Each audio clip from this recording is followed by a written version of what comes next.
Here's April 1st trade recap.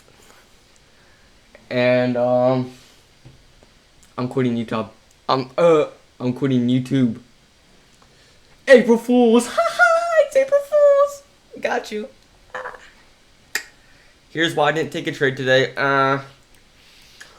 Daily just broke, structure to the downside. It's officially confirmed bearish. And 1 hour broke, structure to the upside right here when I checked it for an Asian session. So it's conflicting biases. So